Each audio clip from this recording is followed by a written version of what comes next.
Hola chicos, bienvenidos a Conoce Más Sobre. En el vídeo de hoy hablaremos de la segunda parte de epidemiología. Concretamente, trataremos de la diferencia entre las características intrínsecas y extrínsecas de un test, la diferencia entre incidencia y prevalencia y explicaremos lo que es el valor predictivo positivo y negativo.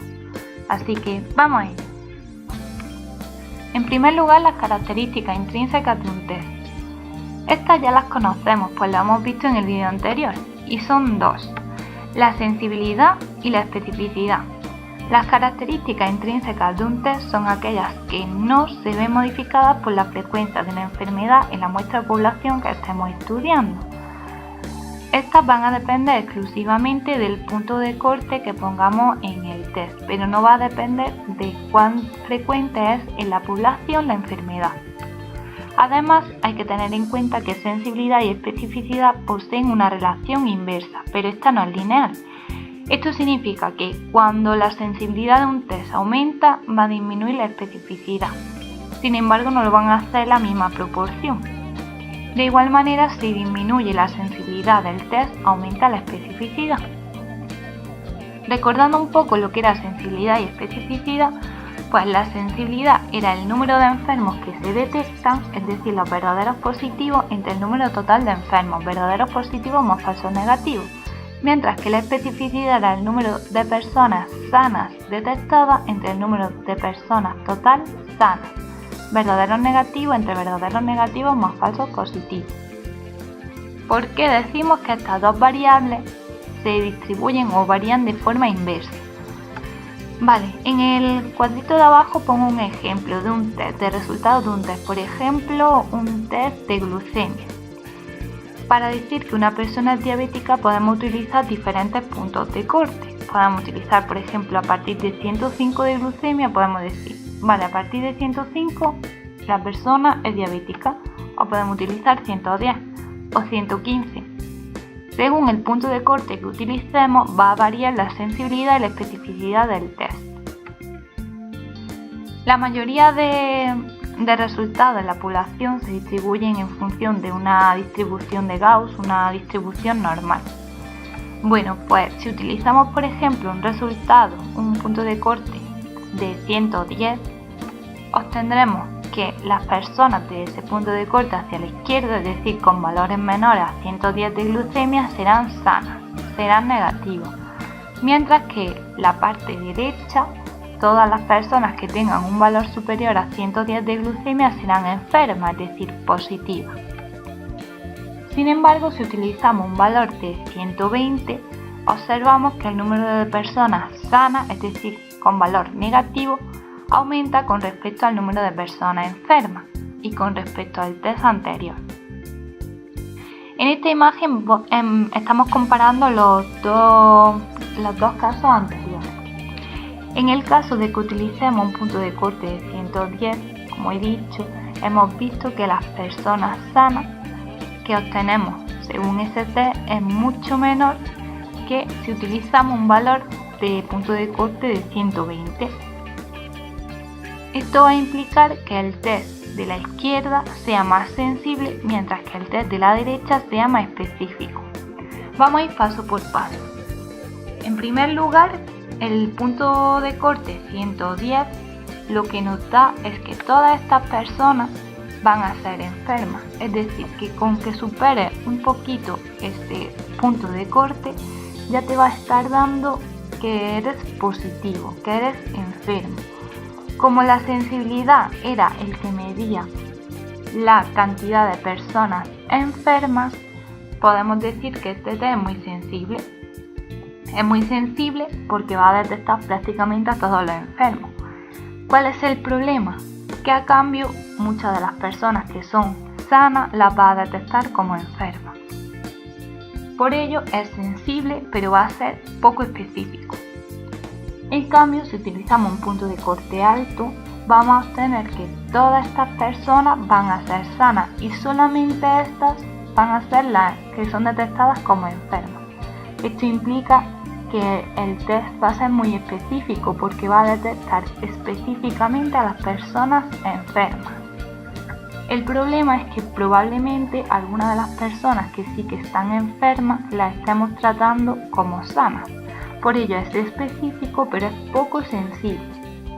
La importancia de utilizar un test sensible o específico va a depender de la finalidad del propio test.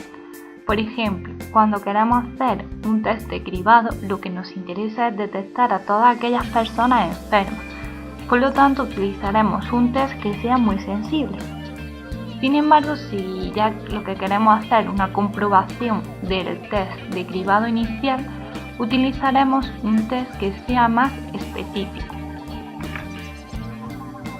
Matemáticamente hablando, también lo podemos entender de la siguiente manera.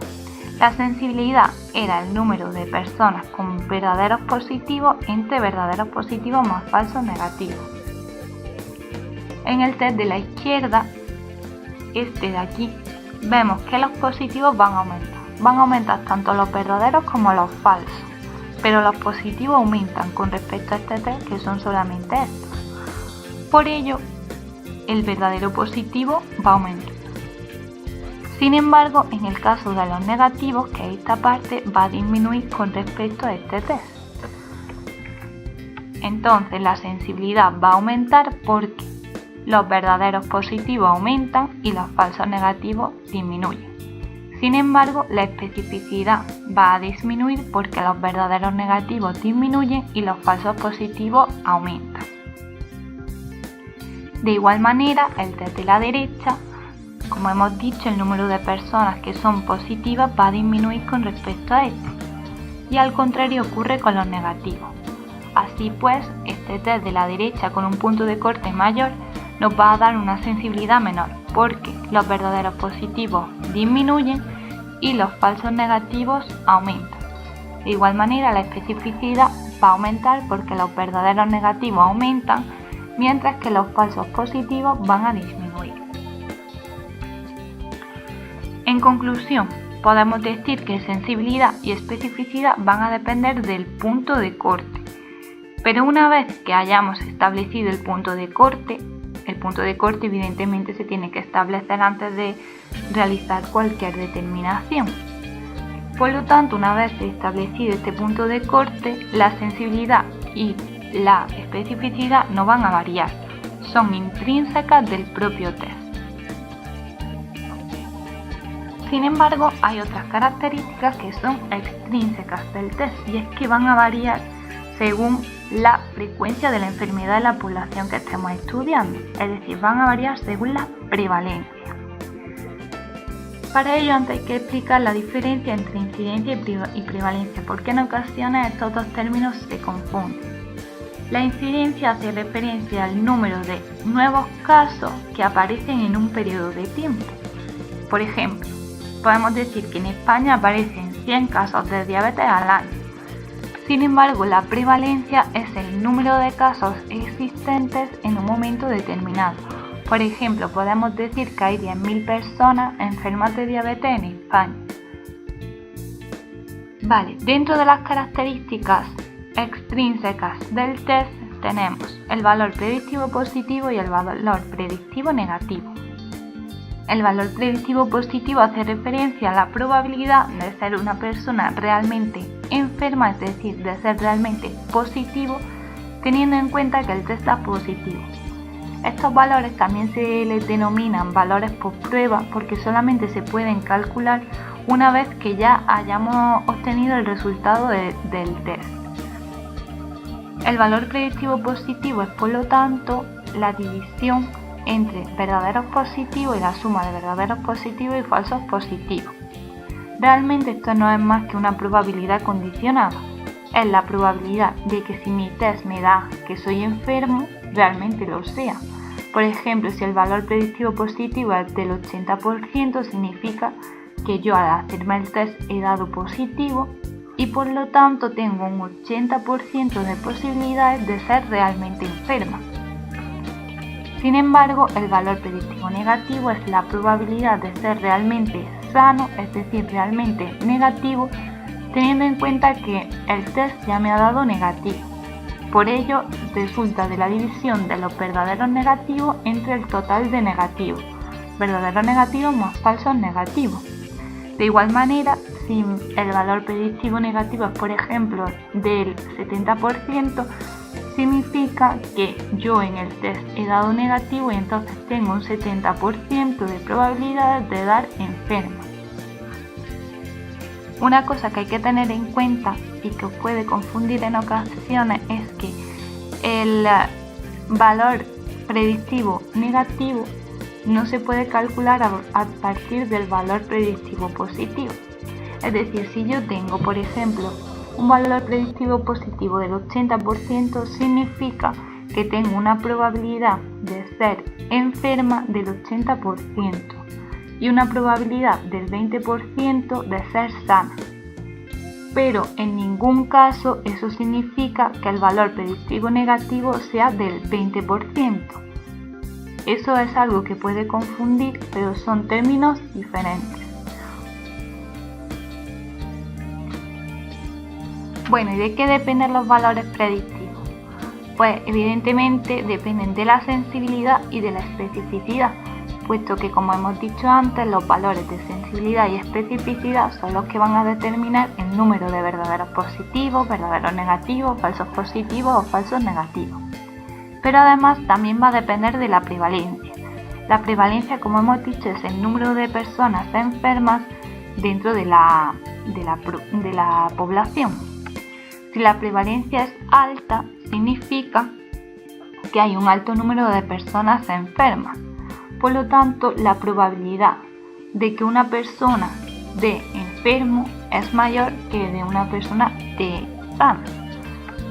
Por lo tanto, el valor predictivo positivo cuando la prevalencia es alta es mayor y el valor predictivo negativo disminuye.